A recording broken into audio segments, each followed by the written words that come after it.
Welcome to the Mycelium Signal podcast. As always, I'm your host, Konstantin Tuonihovi. Today, I have an honor of welcoming Kyle Rasmussen from the relentless American death metal machine Vitriol. So, Kyle, welcome to Finland. That is, it's nearly midsummer here, and I'm recording this from my cottage studio while you're currently somewhere in the States. I really appreciate that you're sacrificing time from your busy schedule for this discussion. And you've returned from the Chaos and Carnage Tour, which ended around a few weeks ago. How was the tour, and how are you personally now? Well, thank you very much for the warm welcome. It's also an honor for me to be here. The nature of this podcast is, very close to the core reason, core motivations behind why I make music with Vitriol and do what I do. So it's certainly no sacrifice of my time to be here. But again, I appreciate the warm welcome. The tour was good. The tour was successful from a professional standpoint. Personally, it was difficult. It was 7 bands, so it was more like a traveling fest. So the load-ins were at noon, and then we were leaving the shows at 1 a.m. And it was definitely a tour that we were the odd ones out, I guess, musically and I guess culturally, you could say. Interpersonally, that wasn't an issue. All the other bands, the guys in the other bands, we got along great, and laid back summer camp vibes. Everyone there was there to just have a good time. But it was, how do I put it? I'm not trying to sugarcoat anything. I just don't really know how to articulate it. It's just, it wasn't the kind of, okay, I guess this is a fair way of putting it. It was a higher profile tour with higher profile bands. And I think most of us, especially devout metal fans, understand there's a bit of an inverse correlation between how sincerely feral or hostile you are and how high profile you are. Slayer is the exceptional exception to that rule. Yeah. But it's so, it's difficult when your connection to the music and extreme music is very much rooted in your perspective on life and your, I guess a simpler way of saying it is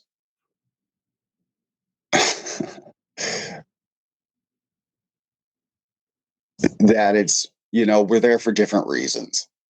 You know what I mean? It's there, I'm not trying to be political or by being selective with my word choice. I just think it's lazy to be outwardly like derogatory toward people who really only feel a connection to the sonic elements of something, Yes. And I don't feel like any of those bands on that tour were being particularly dishonest. It's just we were up to different things, right? So it's I mean, in that way, I feel like out of the lineup, we had most in common, a sense of kindredness with the band Humanity's Last Breath. And sonically, we're very different. But in terms of what we were up to, what we were trying to, our relationship to our music, the why, that's the why is very different. I guess in a very roundabout way, it felt a little it felt a little alienating. It was hard to feel really invested when there was an absence of that kind of camaraderie. You know what I'm saying? If that makes Yes, sense. definitely. And that made it feel more, like a job, and that's okay. I'm a grown up. Working is okay. It's not like every tour is going to be that way. And I'm grateful for it. I don't by no means regret it. It was just a new experience for me. It was the first tour where we kind of fished outside of our pond. We didn't, it wasn't our home court, so to speak, but it's good for us. It's good for me as a person. It's good for us as a band. But, there's always going to be those barriers. Yeah, I can relate to that. It's the same for our artist collective Tuonenportti, roughly translated the Netherworld Gate in Finland, and this podcast tool. I don't know if there are any proper occult podcasts in Finland, but it seems like we are taking some things into such extremes, and not to boast, but it's like we take some things so seriously that I can probably speak from our collective's behalf that we feel like being some kind of black sheep or even anomalies in the Finnish scene too. Somebody's got to do this, Yeah. It's a thankless job, but it's never going to be that popular. But I don't think I have any other option, I can relate completely. Yeah, it's I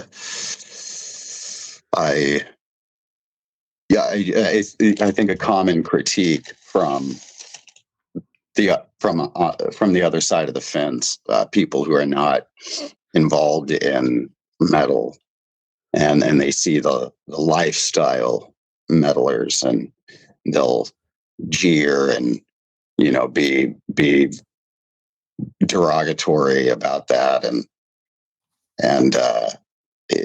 no, it's their whole life, it's their whole identity.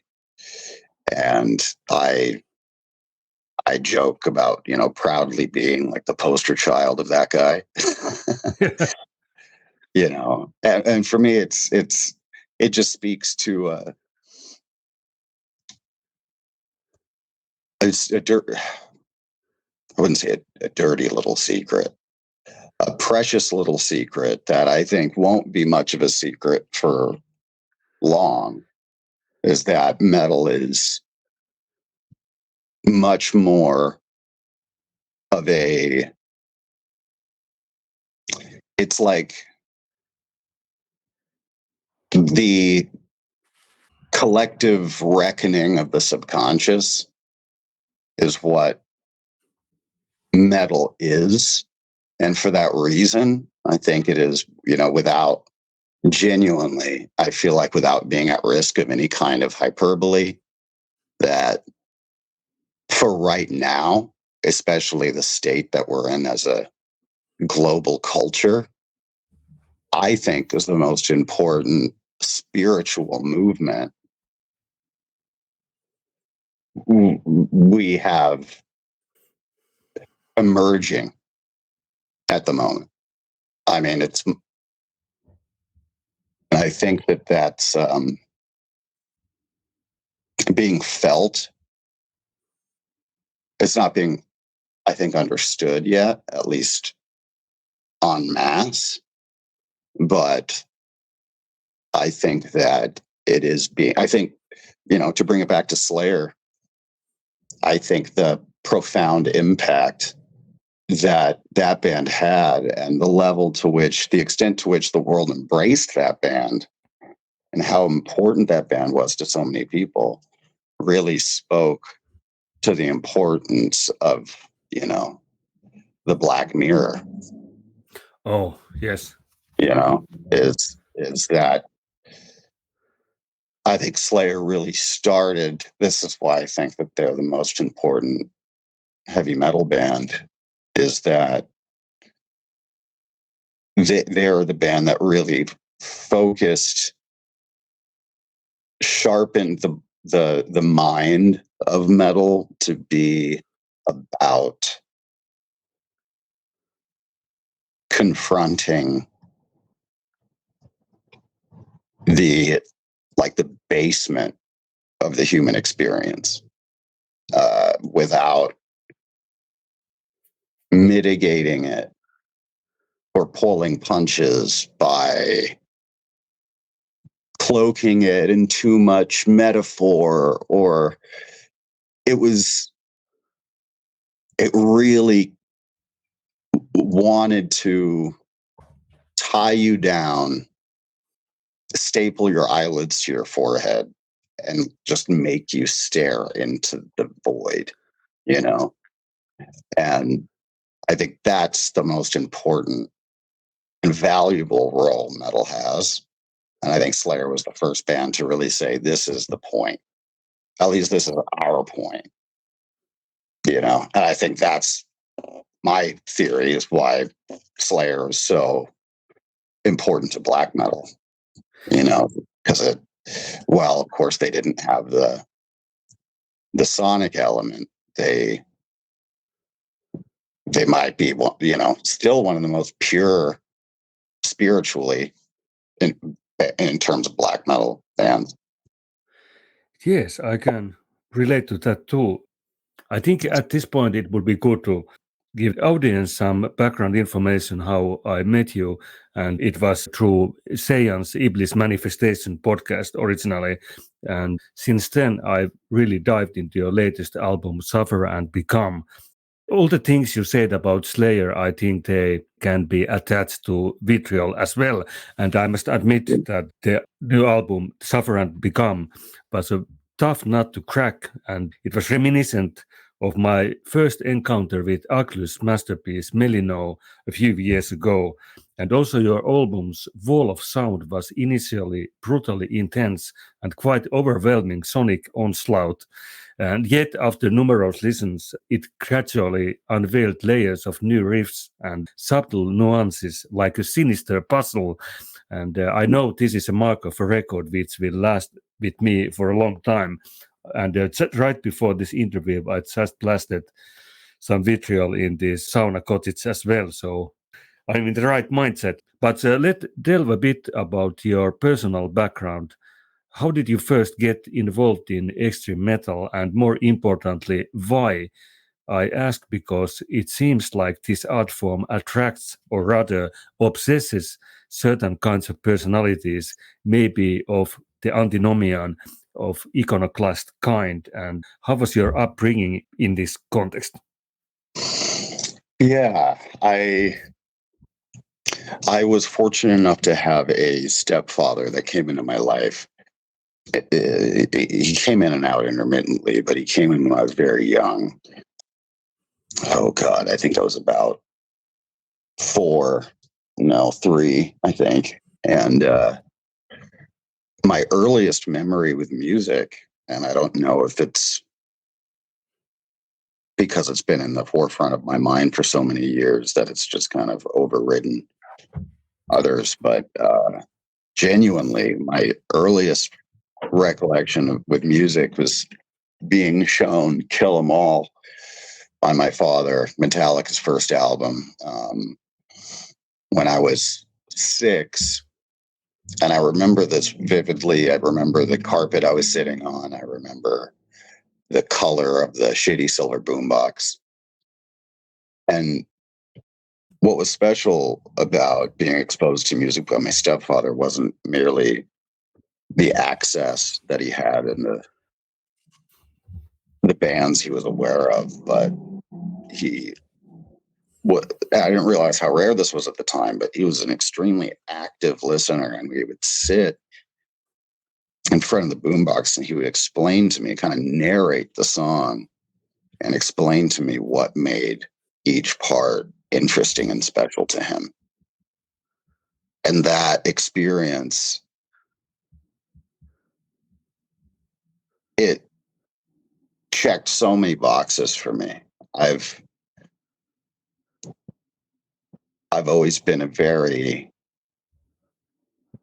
instinctive person, and even physically, like it's a kind of a joke. It's not really a joke, but it's a known thing in the band that if I hear something that I like, or I eat something that tastes good, I'll get all the hair on my body will stand straight up, I get goosebumps.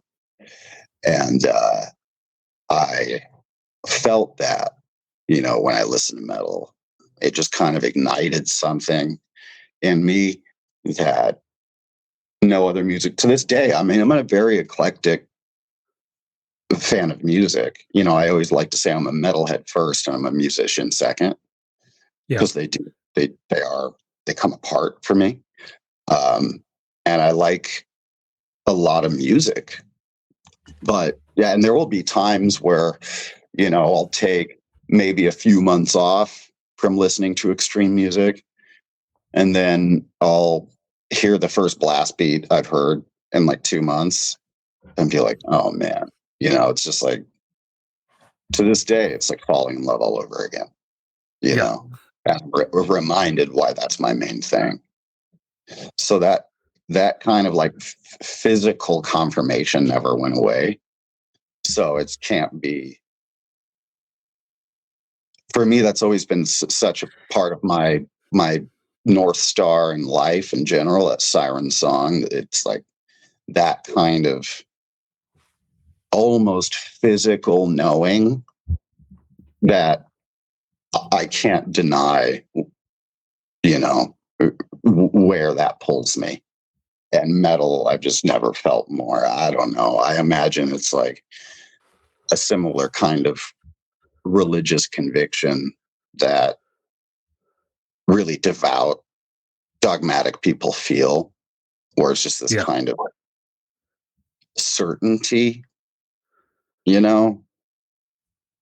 Anyway, so that's where it started, Metallica. And then I grew up in a low income environment, so I didn't have access to the internet for a very long time. So I was finding, basically, I had the metal that my dad exposed me to, which was mostly like the Bay Area thrash stuff, like Slayer, Testament, Metallica, Ozzy. He was a big Ozzy fan.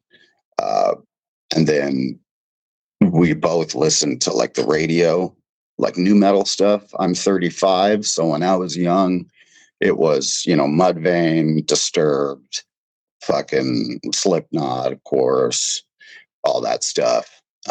So for my early teens, well, not my early teens, but like my preteens, 7, 8, 9, 10, 11, it was basically Metallica and Slipknot and Korn.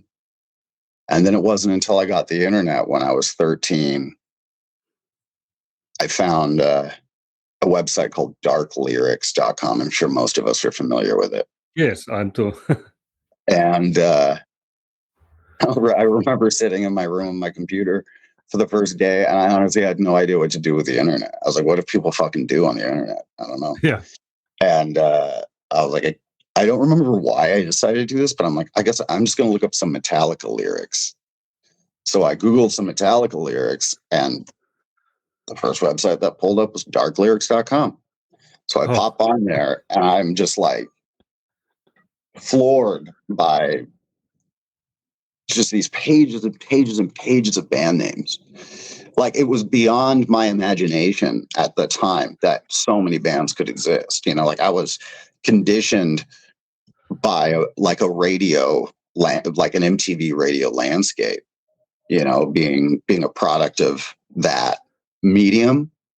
Yeah. And then when I saw, just like, I was like, I didn't even know this many bands could exist, man. So I was like a kid in the candy store. I started seeing how dark some of these band names were, and I was just, my curiosity was piqued. And I remember seeing a band name that I thought was especially fucking cool. It was a band called 6 Feet Under. Oh.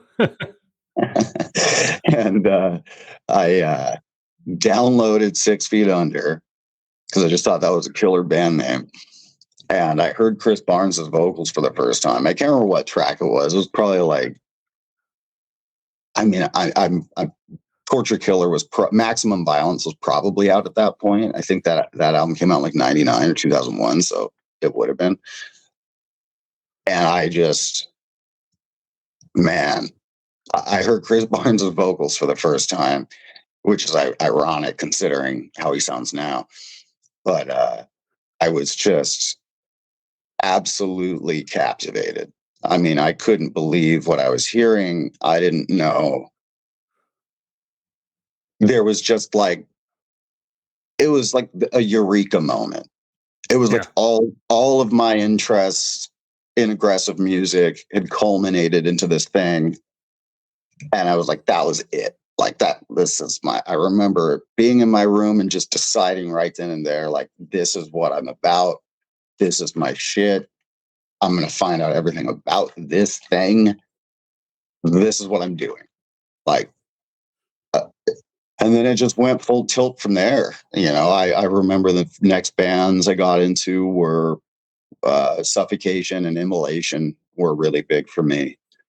Getting into death metal, and without jumping forward, the band that got, and to this day, my favorite black metal band is Marduk. And they were the first black metal band I got into, because when I heard Panzer Division, I think it was like 16, 15. Yeah. And I was like, oh my God, I didn't realize black metal could be so physical. I was like, this is like death metal, but in like a black metal shell or something. I'm like, I fell in love with the physicality of that band. But I think it was because I was so young and angry, like actively angry, that the animalistic body of death metal was really, really appealing to me. And then it wasn't until I was 18 that I really, really fell in love with black metal as a genre. And my gateway was kind of two albums, rather. Hellfire by 1349 and The Funeral of Being by Zasther, which is kind of surprising. Yeah. But there was something about that album, like a vacancy to it, that just like I thought was really genuinely harrowing. Like, that album just feels so, there's a hollowness to it that I think is really emblematic of that kind of black metal, that not that any kind of black metal is particularly about embracing your humanity, but there's a particular kind that really does everything it can to purge itself of that kind of presence. And that album was so inhuman, lacked so much humanity, that it was really just really spellbinding album for me. And the atmosphere and the music, the level of creativity, musicianship, conviction, and atmosphere on Hellfire just blew me away. I mean, that was an album that I said earlier that I consider myself both a metalhead and a musician. And that was an album that, it's a rare treat when both of those parts of me are completely fulfilled. And that's one of those albums where I feel like it's so true in spirit, and it's such a profound accomplishment from a musical standpoint and a compositional standpoint.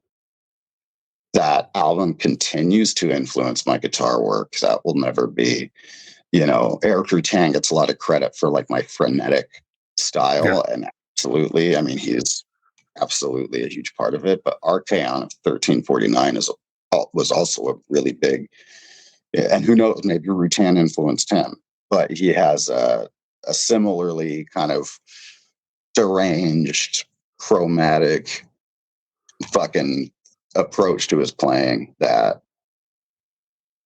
And from there, I think I started to drift toward black. That's where the journey At this point, I mean, it's frankly, it's pretty rare that I listen to death metal. There are bands every now and again that will emerge. Like there's a Turkish band called Diabolizer that came out recently that I've fallen in love with, and there's a cool like bloodbath worship band called Wretched Fate. But in general, it's like for the last like 8 years, I mostly listen to black metal, and which is interesting because I've never lost interest in writing the kind of music I write. I've never felt kind of the inclination to move Vitriol into a canonically black metal sound. Yeah. I feel like the energetic, technical, physical death metal-y approach is still it feels very true to me. But I think my interests spiritually, intellectually, creatively, there's just so much more in black metal. It's like the final destination for, in my opinion, for those that their connection to metal is philosophical. Yes. That sounds very familiar. I'm now 46 years old, and I have been into black metal for around little over 30 years now. And I think that some records are like religious artifacts. They are not just music, they are not just albums. And what you said about metal being in your DNA and going so much further from that into the whatever the metal embodies. And I think that at least a couple of people have said that Vitriol seems to have black metal spiritual core or something. But I think this is a good leeway into the next theme. I remember you have said in some interview that your mother practiced witchcraft, and only quite recently you learned something quite intriguing in your family history. I think this was on a Seance podcast, but I think we can rehash this because it was so interesting. Yeah. So could you just introduce what I'm talking about here? Yeah, absolutely. Yeah. Yeah, so my mother, I guess where to start. So my sister recently got into the ancestry.com thing, and for those that aren't familiar with it or understand how it works, obviously these services, which for the record, I'm not super keen on, but how they work is you send in your DNA, they bring you back some report based on statistics regarding your DNA markers, and where generally those markers are found geographically. So it's not like this thing where it gives you an itemized list of where you're from and your culture and blah, blah, blah. I think that's what a lot of people want. But Yeah. what it does allow you to do is once you get there and it connects you to anyone else in your family tree, because it does successfully do that. At that point, those people can upload documents, marriage certificates, death certificates, immigration papers, anything and everything, family photos, and then you can start compiling a more exhaustive picture of your background. And if you invest yourself in that process, that's when things get interesting. Anyway, so this is that's a little background for those who wonder how this works and how we found out what we found out. So my sister looks into it. I don't really remember how she first came upon it. It was funny. She brought it up. I learned this. I was on vacation for my birthday with her, my sister, and she's 7 years older than I am. And my birthday is on October 11th. Hers is on the 13th. So we celebrate our birthdays together. We're on vacation, and in the hotel, she just very casually, I don't remember how it came up. So on the subject of witches came up, or my mother's witchcraft, I think, actually. And my sister's very nonchalant was like, well, we're like related to those women, some of the women that were hung in the Salem witch trials. I was like, fuck off. And she's like, no, really. I'm like, I don't, I was like, it took me a while for me to understand that she was being serious. And I remember being like, you never like look at the shit that I do. Look at the art that I make. You never thought to be like, hey, Kyle, I fucking like, why am I finding out about this now? Anyway, so we get into it, and she has uncovered all this crazy shit that my 8th grandmother, my 7th great grandmother, is a woman named Rebecca Nurse, and she was the 3rd woman who was hung in the Salem witch trials. I was also related to her sister, obviously. Basically, 3 of my direct relatives, not great 3rd aunt, whatever, but grandma, were 3 of the 20 witches that were hung in the witch trials. And there's interesting anecdotes about that family specifically because, I don't know how common the information about that is internationally, but the popularly held position in the US regarding the witch hysteria of that time was, misogyny, moldy bread, lots of just unhinged religious zealotry, lots of explanations for it. No one really entertains the idea that any of these people were up to something. Another interesting anecdote regarding the anti-woman angle, not that there wasn't an element of that, but what a lot of people don't know is 7 of the 20, not to turn this into a history lesson, but 7 of the 20 witches that were hung in the Salem witch trials were men. Yeah. A lot of people don't know that. So it was not strictly a persecution of women.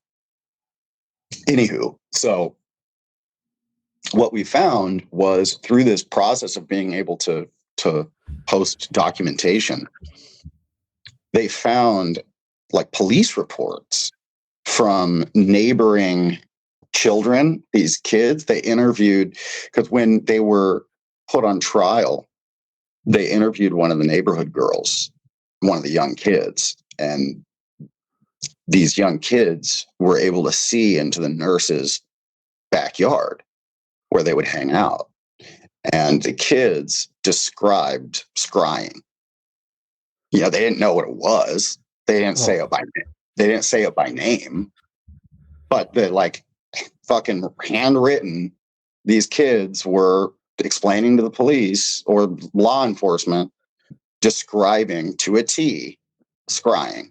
So there's a lot of stuff, little nebulous things that in isolation could fairly reasonably be explained away.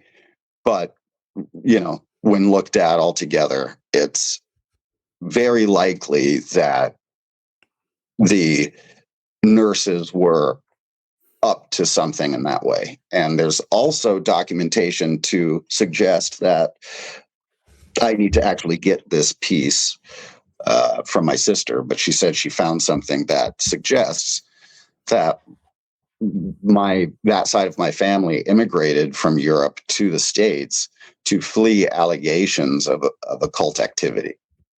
So it goes pretty far back.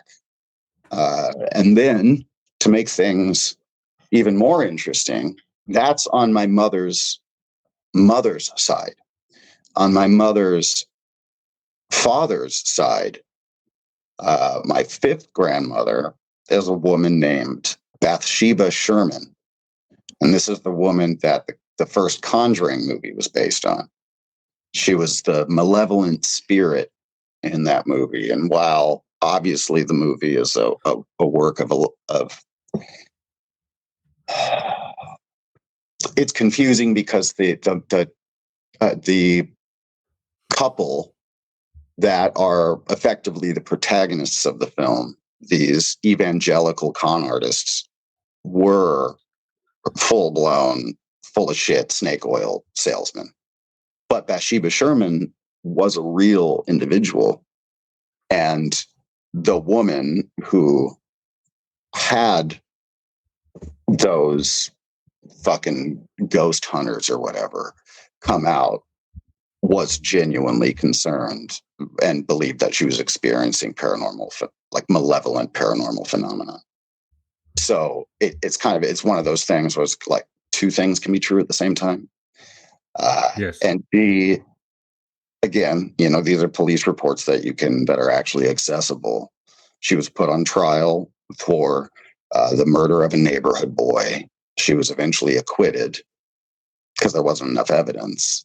But when the young boy was looked over by the coroner to determine cause of death, he found a small puncture wound on the back of his head, kind of behind his ear. And when Bathsheba's husband, her own husband, testified against her and claimed that he actually walked in on her sacrificing their infant son to Satan, like claimed he heard her verbalizing it. And the interesting connection there is what he claimed he saw is that she used a metal knitting needle to do so and stabbed him almost precisely where the coroner claimed that he saw the small puncture wound on the neighborhood boy. Oh. She moved. Another interesting, curious aspect of her and that side of my family is that she was the first member of that family since they landed on American soil to move out of the property, the home that my family had been in for 8 generations, which was a house that was right on effectively the shore or the border of a place called the Black Swamp that was in, oh God, the name is escaping me now. The Bridgewater Triangle. And the Bridgewater Triangle is an area in the northeast of America that is kind of a nexus for paranormal activity and violent crime. There's been lore about this part of the country since before it was even colonized by Europeans. Indigenous people had stories about this part of the country. And at the heart of the Bridgewater Triangle is this swamp. Well, my family, when they moved from Europe, moved straight onto this fucking swamp and lived in a home there for 8 generations. And for 8 generations, it was just, mysterious death, murder, suicide, all sorts of crazy shit. And Bathsheba was the first person out of my family to move out of that property. And then she happened to get a movie made about her. Yeah. And the wild thing is, to me, is that these two separate bloodlines managed to find each other and procreate. Oh. Bathsheba's family that lived on the swamp for 8 generations ended up getting connected with the nurse family. There's some speculation and disagreement surrounding whether or not Bathsheba was in fact a member of the nurse family, but according to what we have access to on Ancestry.com, that's not the case. She was a different bloodline, but ended up linking up with the nurse family. So I think that was that's some of the confusion. Anyway, so this is and to tie my mother into it, she was a practicing Wiccan or I don't think she ever called it. She practiced witchcraft since before I was born. She was I never, growing up in the society culture that we did, there's nothing that suggests that you should take those things seriously. You know what I mean? So as a young boy, I didn't think anything of it. I didn't really take it seriously. I didn't take it any more seriously than any other kind of religious practice. I didn't understand it. And she was also very, very good about not exposing us to it, because as I got older, it became clear that she wasn't up to, she would never be considered like a white witch by any stretch of the imagination. So Yes. She was very careful about not exposing her children to what she was up to. My eldest sister caught the most exposure to it. She's been able to explain to me things that she witnessed. We actually never really spoke about it until later in life, even just like in the last 5 years. And the things that we were able to compare and the overlapping experiences that we kind of wrote off as being maybe delusions of youth or flights of imagination, were pretty staggering and really forced me to look at those things, those experiences differently. I'm not staying super on point here. I apologize. I'm kind of bouncing around, but my long story short, my direct relationship or exposure to my mother's practices is almost non-existent. I remember playing around. She had a box that had the stuff that she used in her practices, and there was a book. There was a little book. It was like a leather cover, black leather cover, and it just had a gold foil handprint of a baby, like an infant's handprint in gold leaf. And she sat us down. I mean, this is a woman who explained to me what fisting was when I was like 7. Like, this is a woman that was not worried about exposing her children to the realities of the world. And, there was nothing that was off the table. She was not about sheltering her children. Very much the opposite. But when it came to that, I mean, this is how I knew it was serious. So when it came to that, she was just like, she immediately turned into like a conservative mother. You know what I mean? She's like, you don't, like, whatever you do, whatever you fuck with, whatever you get into, whatever, just not this. Like, it's one of the earliest, like, talking, like, being spoken to seriously by my mother as a parent, as a person of authority, which she rarely ever showed up as, ever. Like, I can't remember my mother ever asking me to do something, and now looking back at her, kind of her belief system, it makes sense. She was very much about, like, do what you're going to do. You know what I mean? She wasn't non-protective. She was fiercely protective, but we were afforded an unusual amount of freedom. But yeah, the witchcraft stuff was like, there was real fear for her of what would happen if we were exposed to that stuff. I remember that, and that brings a lot of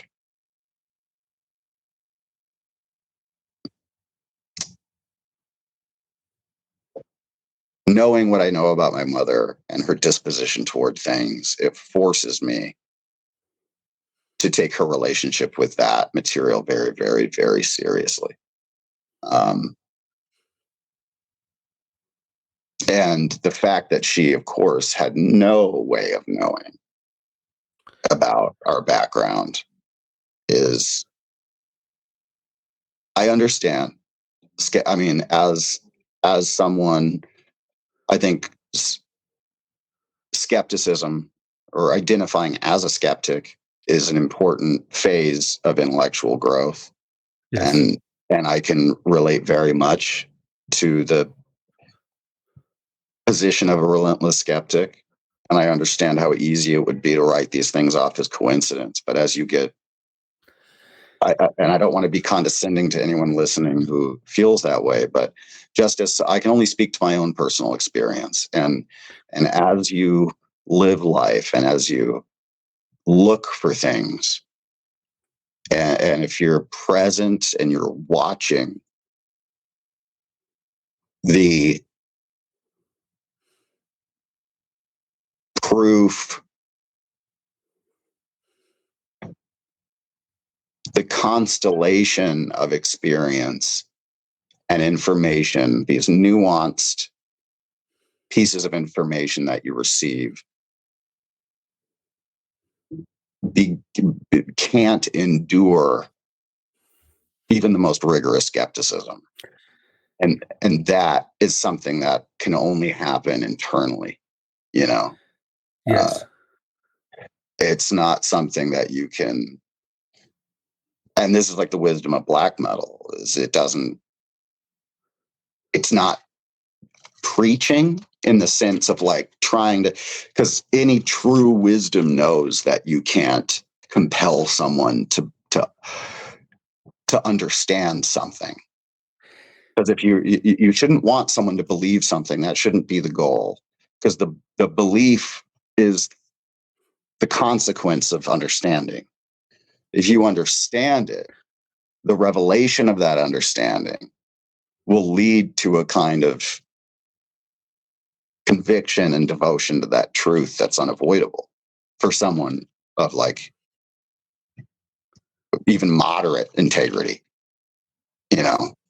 So it's just one of those things. I'm not in a position to compel, I don't feel any obligation to compel anybody.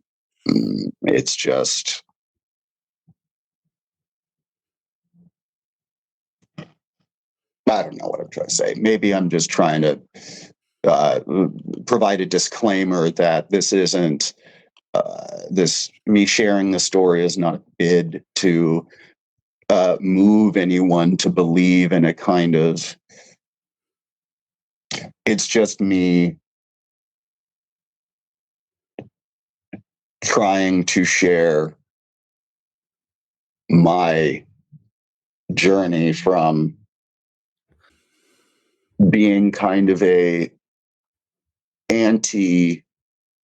an anti-wooey, you could say, person.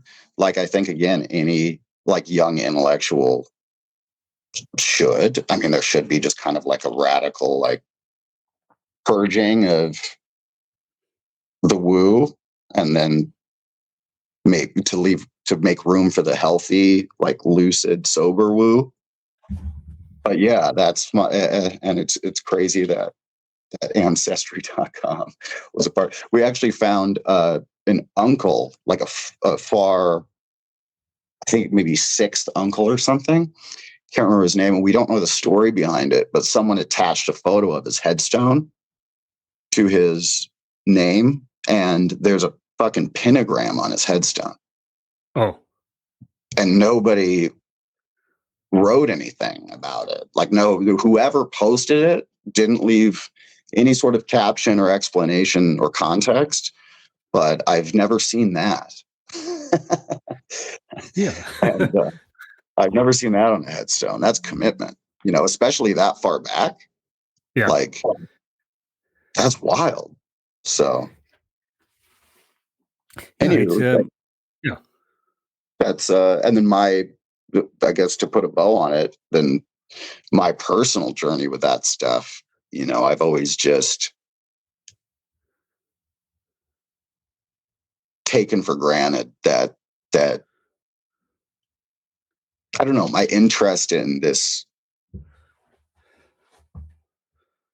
in the darker side of the human experience, has always just been so innate and reflexive. And you hear people who talk about like maybe being colorblind, and you just don't think about it, right? Because you don't have any way of, you probably assume it that shit looks that way to everybody. That's how I felt about having, you know, maybe what we call here in America the shit colored goggles on, you know, the glass half full, glass half empty worldview. And, you know, we're really taught to reject that way of seeing things. People don't really, you know, we don't make room in our society to talk about the value of seeing, having night vision, so to speak. Yes. And how important that is for the collective psychic human experience, that you have people that are keyed in. I actually learned somewhat recently that Genghis Khan, he had traveling shaman that would come with him, and they were called the Dark-Had shaman. And they were a group of shaman that practiced like ritual descents into depressive states, because they believed very strongly that there was a kind of wisdom and perspective and knowledge that can only be achieved when you're in those like really low frequency psychic states. Yes. And so he relied on them for a kind of vision and wisdom. And I think a lot of people who deal with what we consider in this day and age to, you know, what we pathologize as like depression or ADHD or anxiety or autism or whatever, you know, I think what a lot of these fancy concepts are working so hard to do is trying to make sense of when you have a species that hasn't grown out of their inability to own or appreciate anything uncomfortable about their earthly experience, the portion of their community, their global community, their species that really represents that aspect of the human experience, that are really like, that live in that space, are going to be pariahs. And because we make people uncomfortable, we have to come up with a name and a medication for it. Yes, to brand them. So you know, a big part of another thing that metal did for me is to seek the value, to understand the value in that kind of night vision. You know what I mean? And to feel, and that gives the suffering, that makes the suffering worth it. You know, it almost makes the suffering sweet, you know. And, you know, I've had therapists in the past, because I see a therapist. It's super helpful. And, you know, I've had therapists in the past. I mean, even mine now, they'll always say this cute catchphrase therapists have, where they're like, it sounds like you've made a religion of your suffering. And my answer to that is always like, is there anything better to make a religion of? Yes. Like, if you're going to make a religion of anything, can you tell me one thing that you can champion and make a friend of, that is more valuable to you and those around you than suffering? Like, fuck, if it was good enough for Christ, Jesus, you know, like, yeah, it's like, you know, it's wild. It's wild how gaslit we are, as a society to believe in the primacy of comfort. Yes. And, I have suspicions that those that taught us about the primacy of comfort are the true predators of our time, of this era. So it came to me that what is more true and what is more universal than suffering for mankind. So I agree that it's a good thing to base one's religion on. And one term which came to my mind when we were talking about your family history, the witchcraft back in the day, and wasn't that your relative was hanged? And related to that, you had a track parting of the neck on the debut album to bat from the throat of cowardice, and in the lyrics, which I think you wrote well before learning about the family history, there was a few lines which really brought me cold shivers when I noticed them. I recite them now. The news that they gave me, you can hurl it, unfurl. The parting of a neck is deafening. And that was absolutely harrowing in this context, don't you think? I can't agree more. I mean, Yes. that's the line that stood out to me. I have goosebumps now hearing you I read did it. too, actually. It was, I think this is going to sound far out for a lot of people. And again, I don't, that's okay. But yeah, in a very real way, it's hard for me to not feel as though that's her speaking through me in some sort of way. Is this echo of vengeance? Like I have a line in the new album. I mean, I wrote all the lyrics to the new album before I found out too. So, I have a line where it says, forgiveness will not make of it a quiet martyr. So let vengeance boil and dispel grace's absolving mire. It's really all about, so much about the new album is about holding on. Oh, another great line. I will cool thine righteous hate when summer seeks to heal, and I will stoke its flames through the winter rain. Like I will keep this resentment, this kind of divine, not this petty resentment that we think about, when we think about, like resenting our coworker for clipping their fingernails or something. Like there's a kind of real divine anger and hatred and resentment that needs to be acknowledged. And on the album, there's this presence of this sense of like this unwavering, unyielding, and for hostility. And I always kind of understood those motifs through the personal lens of like me and just my life and my relationships. But it's now it makes much more sense to me in terms of like a generational echo, like a re-emerging, an imbalance has not been balanced, is the feeling that I have.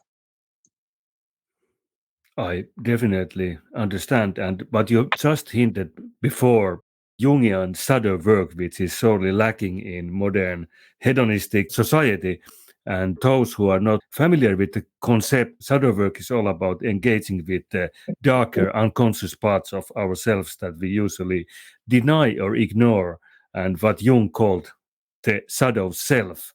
And this process encourages us to face these hidden aspects to achieve a psychological integration and personal growth. By acknowledging and understanding our shadows, we can move toward more complete and balanced self. And now, our personal take on this subject will probably be much harsher than any run-of-the-mill psychobabble. And it is clear to anyone who has read Vitriol's lyrics, especially on the new album, Suffer and Become, that this is a recurring theme in various ways. I don't even have to ask, am I right? I know I am. Yeah, I mean, it's even in the name, it's Yes. even built into the band name, the concept. Yeah, where do we begin? Yeah, actually, let's delve into your lyrics. At the first track of the album, Same and His Afterbirth, which was also released as a single, if I remember correctly, there was a Yeah. verse: "The howl of instinct haunts, but ghosts cast no shadows. The animal that stalks lives in your step." And it seems to suggest that the primal instinct remain an integral part of human nature despite cultural or societal suppression. This is, of course, just one facet of the shadow. And speaking of which, in another interview, you said, "Same and its afterbirth describes a beginning and what is more universally relatable than the corruptible and vulnerable position of innocence. It tells the story of where we all begin and how one becomes alienated from their nature through the meddling and distorted state of modernity. It is a cautionary tale, warning of the dangers that arise when one fails to heed that wordless voice within them and accepts their spiritual castration." And what is this wordless voice you're referring to? Perhaps the Diamond Muse or something else altogether? Yeah, I mean, I think it's something we all, I think religious people throughout history have called it the voice of God. You know, Yeah. it's our, what other people might call like a product. I think a product of the wordless voice is what most people would call an internal moral compass. That's not what it is, but I think it's a product of it. And, I prefer the term codex.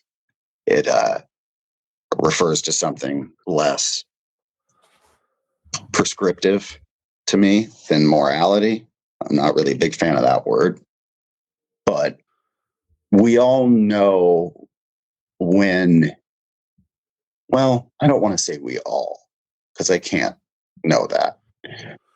But in my experience, I feel like I have sufficient evidence to believe that many of us have this force within ourselves that either feels more or less harmonious with what's going on within ourselves, outside of ourselves.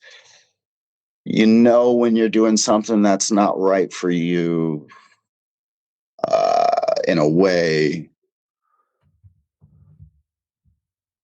the more you resist that voice, because often, if you imagine for a moment, even if you don't buy into this idea of modernity not being the bee's knees, let's pretend for a moment that it isn't. Let's pretend that we've gone very astray in terms of what we really are as spiritual creatures. If that's the case, if we have created a society that is not compatible with the reality of the human animal, or the potential of the human animal, then the instincts of that creature will lead you directly to some kind of social punishment and alienation. So most of us from a very early age, rather than developing a relationship and communing with that voice, because those signals aren't obvious, the stuff that you get right out of the gate is like very ambiguous and surface level, and you have to engage in dialogue with that voice, and it's a whole thing. And then through that dialogue, you develop intimacy with that part of yourself, and you start understanding its demands better. You develop a language, that wordless language, with the wordless voice. So I think the wordless voice is really like it's the intellect above the intellect, right? It's something that is, and it's not that I think that the conscious intellect is, just a crass placeholder for the wisdom of, I think there's of course a role. That's where the will exists. That's where a lot of stuff that's important. You know, I don't have all the answers, right? Yeah. But I know that through giving it the opportunity to prove itself to me, I am absolutely certain that my instinct is so much wiser than I am. I think it's so much wiser than any mentor I could possibly have access to. And I truly believe that the more you submit to the pull of that, which instinct, voice of God, whatever you want to call it, whatever cute little allegorical tool you want to use to understand it, the more that you can lean into that. What I think, you know, what if people are calling it the voice of God, they don't understand that it's, you know, someone else is talking to them, you know, that depending on the God they're talking about. But Yeah.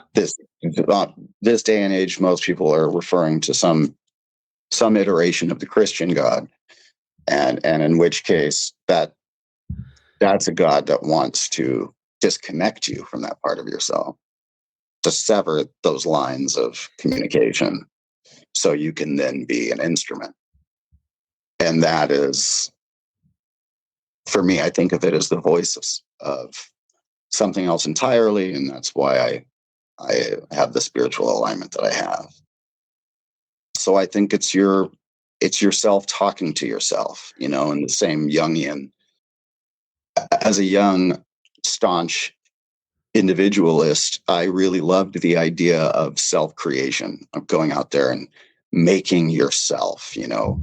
And at this point in my life, I believe Jung definitely had the right understanding of it, that you don't make yourself as much as you let yourself happen to yourself.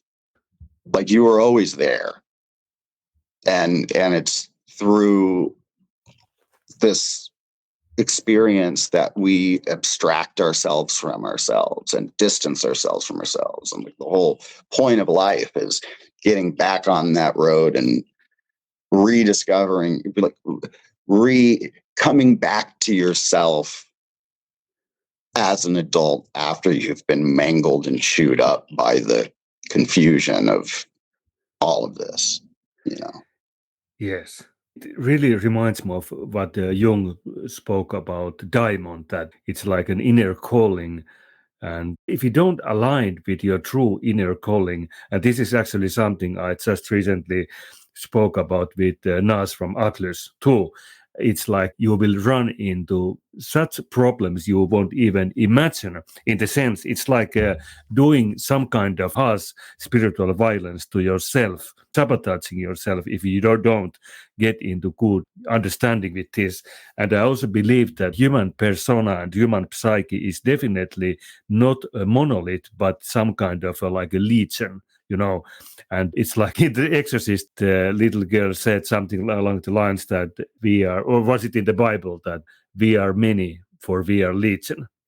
So Yeah. it sounds pretty horror movie-ish, but if you really think about it, it's most of us don't even have any clue what we really are. And I would even say that it might be a harrowing and even horrifying process to really get to know oneself, and especially to get to know one's shadow.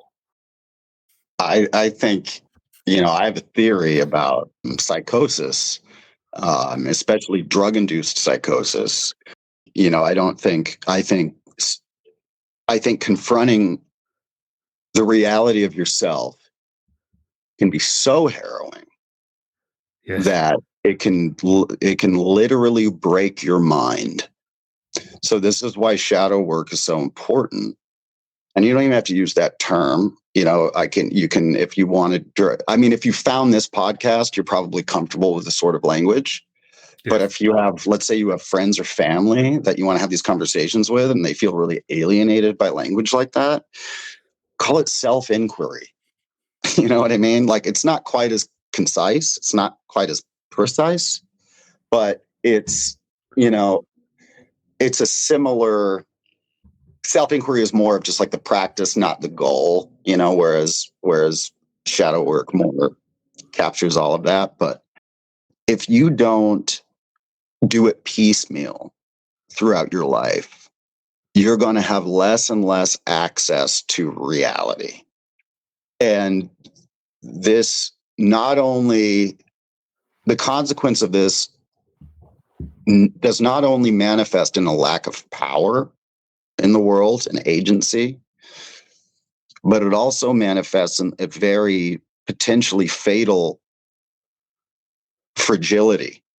Is that if the sheltering walls of modernity's illusions fail you at any period in your life, whether great tragedy befalls you, a devastating economic collapse causes you to confront the reality, the baseness of man, or to use the example that started this train of thought, a drug-induced revelation, a drug-induced confrontation can so rapidly surface the subconscious that for those that did their best to avoid it, it can literally destroy you. Like the cognitive dissonance you will experience between what you think is true, what you think you are, and the torrent of reality that will come flooding forth if you like do some ketamine or ayahuasca or something, that can break people. Yes. So it's not, the thing is, like, people attribute it to drugs, like, oh, drugs are not, sure. I'm not saying all drugs are safe, and do drugs as much as you want and you'll never have a problem. It's not what I'm saying. But when people do a hallucinogenic and they go crazy, it's not the fucking chemical.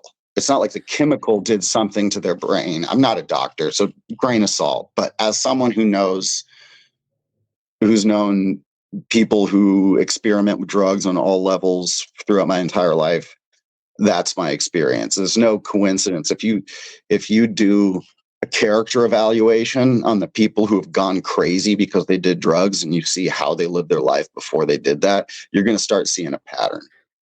Definitely. I know about some of those cases myself. Like, I have seen that too. I think you are very on point on that, this cognitive dissonance. And I think there is a understanding, or at least theory, that with PTSD, it's related to this cognitive dissonance, that perhaps somebody is forced to do something which is so misaligned with his or her personal moral compass. For example, in a war, as in a soldier, or maybe you are victim of harsh violence, and you can kind of confront that kind of malignant sadism which is out of your grasp of understanding. So these kind of things can really break your framework, and I believe that can cause some kind of mental breakdown or psychosis. And I think I read about this from a Finnish psychologist around 25 years ago or something, and he had this quite same exact theory that if the legion of personalities and your psyche is so misaligned, or so, how would you say, it doesn't have any breathing room and it's suffocating, the mind needs to break to be formed again. Of course, any clinical psychiatrist wouldn't probably agree, but if you think about it in more shamanistic or poetically, I think this is quite an interesting theory. Absolutely. I can't agree more. I mean, I think losing your mind could be the best thing that's happened to most people in this day and age. Because you start crazy. So the best way, it's a divine contradiction. Like in a sick world, well, people look sick. You know what I mean? It's just, you got to, if you're not the kind of person that just feels compelled to dig into that part of yourself starting early in life, if you fucking bought into the whole you drank the Kool-Aid straight out of the womb, and you followed the script, the social script to a T. Yeah. And that shit's coming up, and your fucking marriage that you've been in for 11 years, that you've never even known what love is, that you just, the job that you don't fucking, it's all the pressure, it's just mounting. That person snapping, throwing their shit against the wall at work and spending 6 months in a mental facility could be the best thing that ever happened to that person.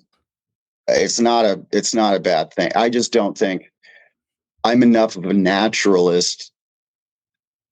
This is why I don't like morality. I don't like prescriptive morality. I for all intents and purposes, I think it's fair to say that I'm a moralist, because it's not that I don't think that there's anything like that there's no such thing as a wrong thing to do. But I think that, for instance, at least we look at people, like, for instance, that in terms of PTSD, when someone does something out of their character, right? Out of their character. But we're all very different spiritual animals. There are people that go to war, kill somebody, come home, and they hear that person's voice in their head every night when they go to sleep, and they're tormented, and they cannot reconcile themselves with the guilt. There are other people that go over there and have a great fucking time. You don't like to hear from, nobody likes to hear from those people because it makes them very uncomfortable. But there are people that go over there and have a perfectly fine time killing other people. And it's not dissonant with their internal moral compass. And we like to vilify those people. We call them psychopaths. But for as long as human beings have existed, there has been war. Those people are here. What most developmental and evolutionary biologists are in consensus with this day and age is, like, any type of person, whether it's a sociopath or a psychopath or people with ADHD or people with whatever, any of these little things, if they've persisted throughout, if they've endured for the recordable history of the human species, they're doing some function.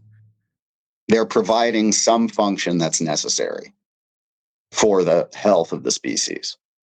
And I would say that in a time where we reject, in an age, again, in an age of the primacy of comfort,